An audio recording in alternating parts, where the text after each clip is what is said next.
ராமரை சுக்ரீவனுடன் கிஷ்கிந்தைக்கு சென்று முடிசூட்டும் விழாவை நடத்தும்படி அனுமன் வேண்டினார். ஆனால் ராமர், என்னுடைய வனவாசத்தின் விதிப்படி நான் எந்த ஒரு நகரத்திற்குள்ளும் செல்ல முடியாது.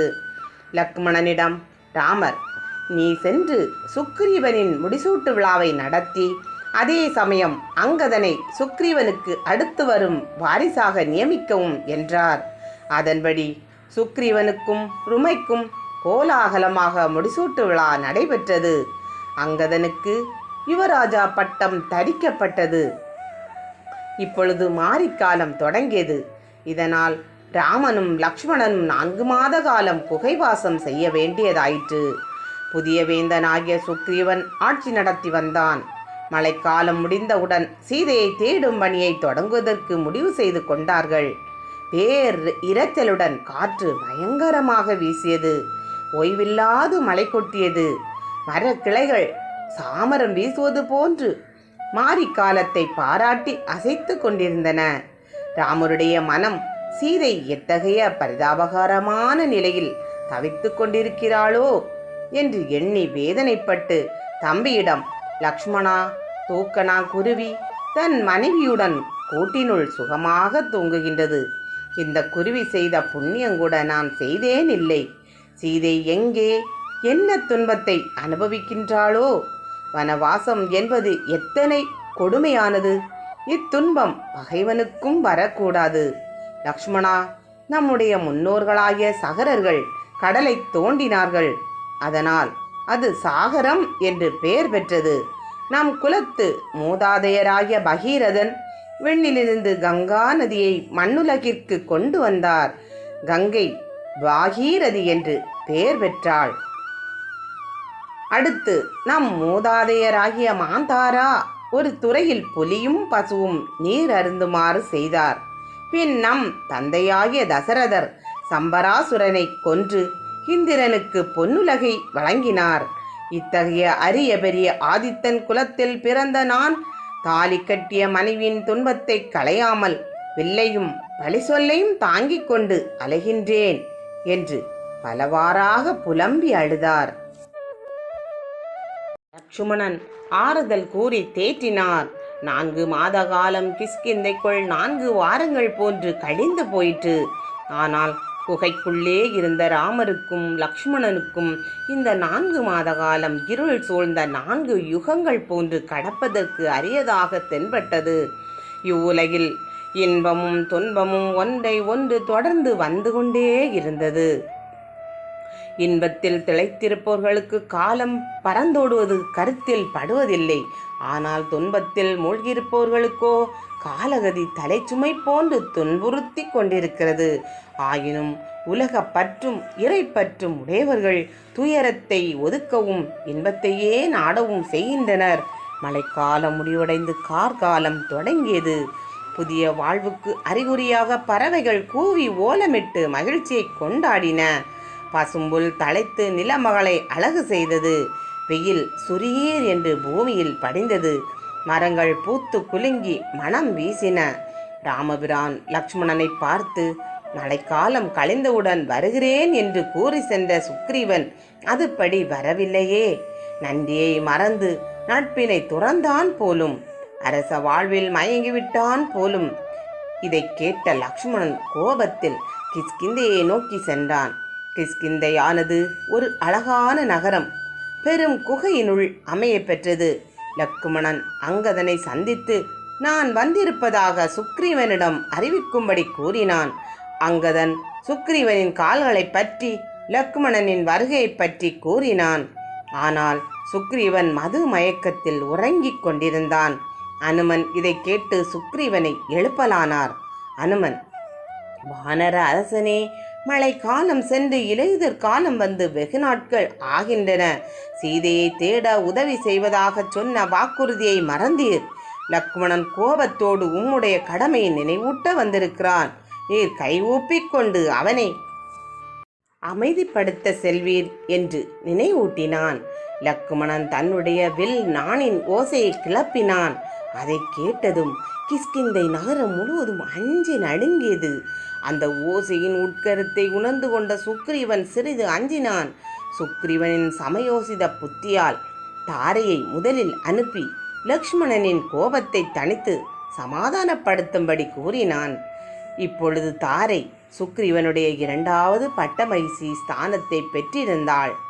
லக்ஷ்மணனை நோக்கி தாரை, அன்பு அரசகுமாரனே, சுக்ரீவன்பால் உனக்கு ஏன் இத்தனை கோபம்?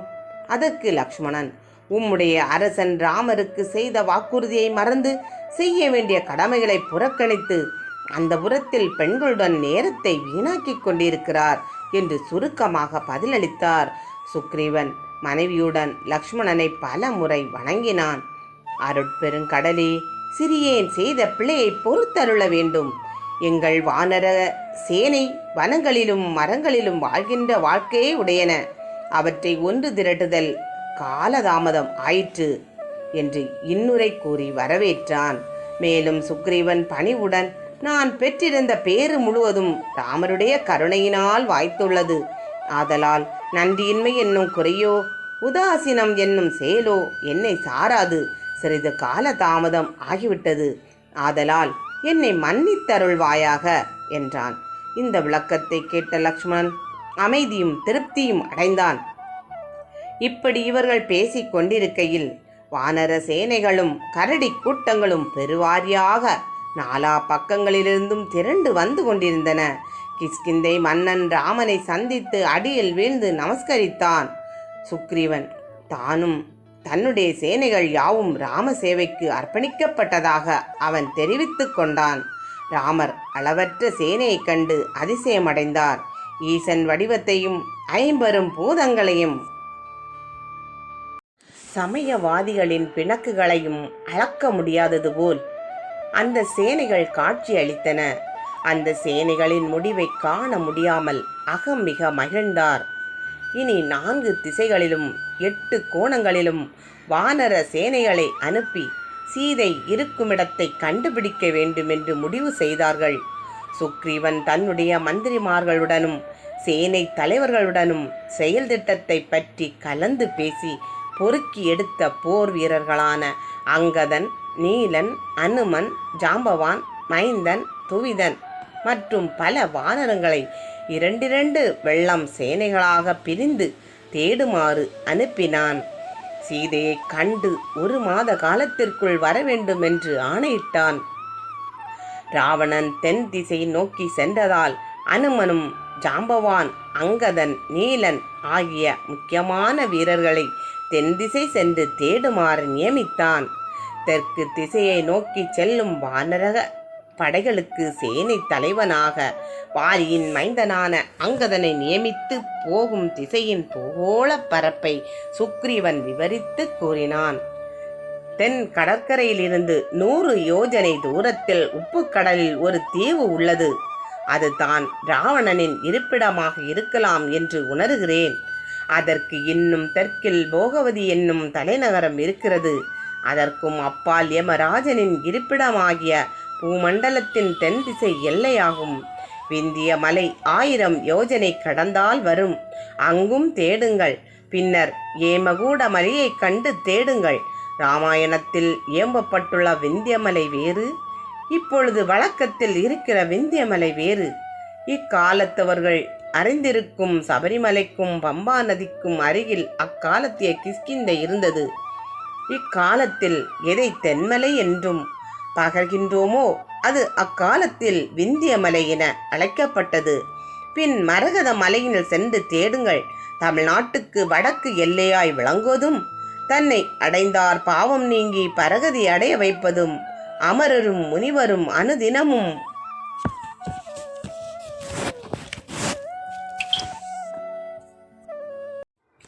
வணங்குவதுமான திருவேங்கட மலையை அடைவீர்கள். அம்மலை தம்மை அடைந்தாரை பரகதியில் சேர்க்க வல்லது. ஆகையால் அம்மலையை தொலைவில் இருந்தே சேவித்து செல்லுங்கள். சுசேனன் தலைமையில் ஒரு குழுவினர்களை மேற்கு திசைக்கு அனுப்பினான்.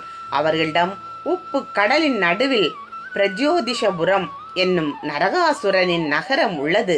மேற்கின் எல்லை சூரியனின் அஸ்தமனமாகும் இடமாகையால் அங்கும் அப்பாற்பட்ட இடத்தில் என்ன உள்ளது என்று தகவல் கிடைக்காததால் அங்கு செல்ல வேண்டாம் என்று விரிவாக கூறினான்.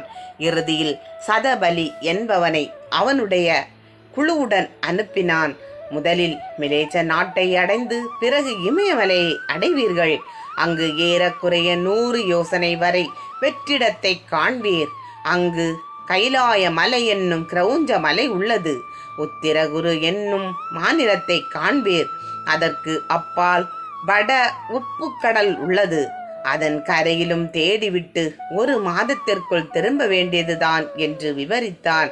பின் ராமபிரான் அனுமனை தனியே அழைத்து, அறிவில் மிகுந்த அனுமனே, நீ சீதையை காண்பாய் என்று உறுதியுடன் எண்ணுகிறேன். அனுமானுடைய திறமை எத்தகையது என்பது ராமனுக்கு தெரியும். எனவே அவனிடம் தன்னுடைய நாமம் தாங்கிய மோதிரம் ஒன்றை கொடுத்தார். இந்த மோதிரத்தை சீதை அடையாளம் கண்டுகொள்வாள். அதனால் வந்த தூதனை பற்றி ஐயம் கொள்ளாள் என்று கூறி அனுமனிடம் அடையாளமாக மோதிரத்தை கொடுத்தார். கிழக்கு மேற்கு வடக்கு திசைகளில் சென்ற சேனைகள் சீதையின் அறிகுறி எதையும் காணாது 1 மாத காலத்தில் திரும்பி வந்து சேர்ந்தன. ஆனால் அங்கதன் தலைமையில் சென்ற அனுமான் அவர்கள் குழுவினர் விந்திய மலைச்சாரலில் தேடிவிட்டு சீதையை காணாது கலங்கினார்கள். வானரங்களுக்கு பசியும் தாகமும் ஏற்பட்டு களைப்படைந்தனர். வழியில் ஒரு பாலைவனத்தை அடைந்தார்கள். அதன் வெப்பம் தாங்காது தவித்தார்கள். அங்கே ஒரு பாழடைந்த குகையை கண்டார்கள். வெப்பம் தாங்காது குகைக்குள் நுழைந்தனர்.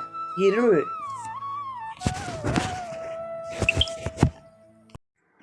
சூழ்ந்திருந்தது. அனுமன் முன் செல்ல அவருடைய வாளை பற்றிய வானரங்கள் தேர்வடம் பிடிப்பது போல வாளை பற்றி கொண்டு சென்றார்கள். அங்கே மனித சஞ்சாரமே இல்லாத ஒளி நிறைந்த ஒரு நகரத்தை கண்டார்கள்.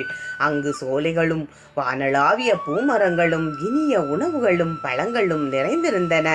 இதுதான் ராவணன் சீதையை சிறை வைத்துள்ள இடமோ என்று ஐயுற்றார்கள். சுயம் பிரபை. அங்கு ஒரு பெண்மணி தவம் செய்து கொண்டிருந்தாள். வானர வீரர்கள் ராம ராம என்று கூறினார்கள். அவள் கண் விழித்து பார்த்தாள். யாரென்று வினவினாள். அனுமான், நாங்கள் ராமபிரானுடைய அடியார்கள். தாங்கள் யார்? இங்கு ஏன் தனிமையில் இருக்கின்றீர்கள் என்று வானர வீரர்கள் கேட்டனர். அதற்கு அப்பெண்மணி, ராம பக்தர்களே, என் பெயர் சுயம்பிரபை. ஏமை என்கின்ற தேவமாதுடன் மயன் என்பவன் கூடா ஒழுக்கத்துடன் வாழ்ந்தான். அதற்கு நான் துணை புரிந்தேன். அதற்கு இந்திரன் சீற்றம் அடைந்து மயனை கொன்று ஏமையை தேவமாதருடன் சேர்த்துவிட்டு என்னை இங்கே தனித்திருக்குமாறு சபித்தான். ராமதூதன் அனுமரால் உனக்கு சாப விமோச்சனம் கிடைக்கும் என்றான். நான் இத்தனை காலம் மாதவம் புரிந்திருக்கிறேன். எனக்கு அருள் புரிந்து இதிலிருந்து விடுவித்து வீடு வேறு தருவீர் என்று கூறினாள். அனுமன் விஸ்வரூபம் எடுத்து 1400 யோஜனை உள்ள பிளத்து குகையை வேருடன் பிடுங்கி அது நிலமட்டம் வரும்போது வானர வீரர்களை மண்ணில் இறங்குமாறு செய்து அந்த பிளத்தை மேற்கடலில் எறிந்து விட்டார். சுயம்பிரபை தேவலோகம் சேர்ந்தாள். வானர வீரர்கள் அங்குள்ள கனியும் தேனும் உண்டு ஒரு பொய்கை கரையில் படுத்து தூங்கிவிட்டனர். நடு இரவில் மலை போன்ற பெரிய உடலும் நீண்ட கரங்களும் கரிய உருவமும் கொண்ட ஒரு அரக்கன் வந்து, என்னுடைய ஆட்சியின் பொய்கை கரையில் இவர்கள் வந்து உறங்கலாமா என்று கூறி அங்கதன் மார்பில் குத்தினான். அங்கதன் எழுந்து அவனுடன் கடும் போர் புரிந்து அவனை கொன்றான். மாண்டு கிடந்த அரக்கனை கண்டு வானர சேனைகள் அதிசயித்தனர். ஜாம்பவான், இவன் துவிரன் என்ற பெயருடைய பொல்லா அரக்கன். இவனை அங்கதனாலன்றி யாராலும் கொல்ல முடியாது என்று கூறினார். பின் வானர சேனைகள் அனுமன் அங்கதனோடு தேவியை தேடினார்கள். எங்கு தேடியும் காணாது தென் கடலை அடைந்தார்கள். கடலின் அலைகள் எழுந்து தாழ்கின்ற அழகு வானர வீரர்களே, எம் விராட்டி கடல் நடுவில் உள்ள இலங்கையில் இருக்கின்றாள், வாருங்கள் வாருங்கள் என்று கை நீட்டி அழைப்பது போல் இருந்தன அந்த காட்சி. அனுமன் அங்கதனிடம் சீதையை தேட சுக்ரீவன் 1 மாத காலம் நிர்ணயித்தார். அந்த காலம் கடந்து விட்டது. சீதையை காணாது கவலை மிகுந்து அங்கதன் இனி நாம் வாழ்ந்து என்ன பயன்? நான் இங்கேயே மாண்டு போவேன். சீதையை காணாது கிஷ்கிந்தைக்கு திரும்பி போக முடியாது என்று கவலை அடைந்தான். நாம் எல்லோரும் அமர்ந்து உயிர் விடும் வரை உண்ணாவிரதம் இருப்போம். சுக்ரீவனின் மரண தண்டனையை விட நம்மை நாமே மாய்த்துக் கொள்வதுதான் நல்லது என்றான். இச்சமயம் ஜடாயுவின் மூத்த சகோதரனான சம்பாதி என்னும் கழுகுவேந்தன் தன் குகையில் இருந்து வெளியில் வந்து மகிழ்ச்சி அடைந்து, வெகு நாட்களாக உணவு இல்லாத தனக்கு நல்ல உணவு கிடைத்துள்ளது. ஒவ்வொருவராக இறக்கும் போது நாம் அவர்களை உண்டு பசியாறலாம் என்று நினைத்தது. அங்கதன் துயரத்தால் சஞ்சலமடைந்து அனுமனை நோக்கி, இப்பொழுது நாம் எவ்வளவு கோரமான விதியை அனுபவித்துக் கொண்டிருக்கிறோம். இதெல்லாம் அந்த கொடூரமான உள்ளம் படைத்த கைகேயின் செயல். அவளால் முதலில் தசரத மன்னர், ஜடாயு, வாலி ஆகிய சிறந்தவர்களின் மரணத்திற்கு காரணமாகி இப்பொழுது நம்முடைய மரணத்திற்கும் அவளே காரணம் என்று கூறினான். பேசும் திறன் பெற்ற சம்பாதி ஜடாயுவின் மரண செய்தி கேட்டு, வானர சிரேஷ்டர்களே, ஜடாயு என் இளைய சகோதரன், அவனுக்கு என்ன நேர்ந்தது என்று கூறுங்கள் என்று கேட்டு அப்பறவையானது தன்னை ஜடாயுவின் சகோதரனாகிய சம்பாதி என அறிமுகப்படுத்திக் கொண்டது. அதிவிரைவில் அந்த உயிர் வகைகளுக்கிடையில் நட்பும் உறவு முறையும்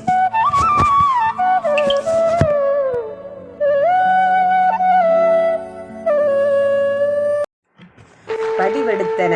ஏனென்றால் அவை யாவும் ராம கைங்கரியத்தில் ஈடுபட்டவைகளாக இருந்தன. அங்கதன் ராமருடைய அருளை நாடிய நாம் சீதாதேவியை இன்னும் கண்டுகொள்ள முடியவில்லையே. சுக்ரீவன் நமக்கு தந்த தவணை நாட்களும் கழிந்து விட்டன. கொடிய நஞ்சை உண்டு மாண்டு போவோமா என்று கவலையுடன் கூறி வருந்தியதை கேட்ட சம்பாதி என்னும் கழுகு கடற்கரையோரம் சென்று காலம் சென்ற தன்னுடைய சகோதரனான ஜடாயுக்கு ஈம கிரிகைகள் செய்து முடித்துவிட்டு, சம்பாதி, வானர வீரர்களே, நான் மிகவும் வயோதிகனாகவும் என் இறகுகள் எரிந்து விட்டதாலும் என்னால் உடல் அளவில் ராமருக்கு தொண்டு செய்ய இயலாமல் இருக்கின்றேன். ஆனால் என் சொல் திறமையால் தொண்டு புரிகின்றேன். நான் தள்ளாத வயதில் இருந்த போதிலும் என் கண்கள் கூர்மையுடன் இருக்கின்றன. என்னுடைய யோக வலிவால் சீதையின் இருப்பிடத்தை தூர திருஷ்டி சக்தியால் அறிந்து கொள்ள முடியும் என்று ஒரு நாள் ஒரு யுவதியை ராவணன் கடத்தி சென்றதாக கேள்விப்பட்டேன். அவள் ராமா ராமா என்று கூக்குரலிட்டு தன்னுடைய ஆபரணங்களை நிலத்தில் போட்டதாகவும் கேள்விப்பட்டேன். அந்த ராவணன் ராட்சசர்களுக்கு அரசன். அவனுடைய ராஜ்யம் இலங்கை என்னும் தீவு தென் கடற்கரையில் இருந்து 100 யோஜனை தூரத்தில் உள்ளது. நான் விஜிதாவின் பரம்பரையில் வந்தவன். அதனால் என் கண்களில் பார்வையால் 100 யோஜனை கப்பால் உள்ள ராவணனின் தங்கமயமான நகரத்தின் இலங்காபுரியில் சீதை சிறை வைக்கப்பட்டுள்ளாள். ராட்சசிகள் அவள் தப்பித்து விடாதபடி காவல் காத்து வருகிறார்கள். இத்தகவல் குரங்குகளுக்கு பெரும் மகிழ்ச்சியை ஊட்டியது. இதை அறிந்த ராம தூதர்களாகிய வானரங்கள் ராமநாமத்தை ஓயாது கூறி ஆனந்தம் கொண்டாடியதில் சம்பாதியின் எரிந்த சிறகுகள் புத்தீர் பெற்று புதிதாக இறக்கைகள் முளைக்க தொடங்கின. அதை கண்ட சம்பாதி ஆனந்த கண்ணீர் வடித்தார். ராம கைங்கரியத்துக்காக உலக மாதா சீதாதேவியின் பொருட்டு மாண்டையன் தம்பி ஜடாயு புண்ணியசாலியாவான். அவனும் வீரமரணம் எய்தினான். நானும் என் தம்பியாகிய ஜடாயுவும் அருண பகவானுடைய மைந்தர்கள்.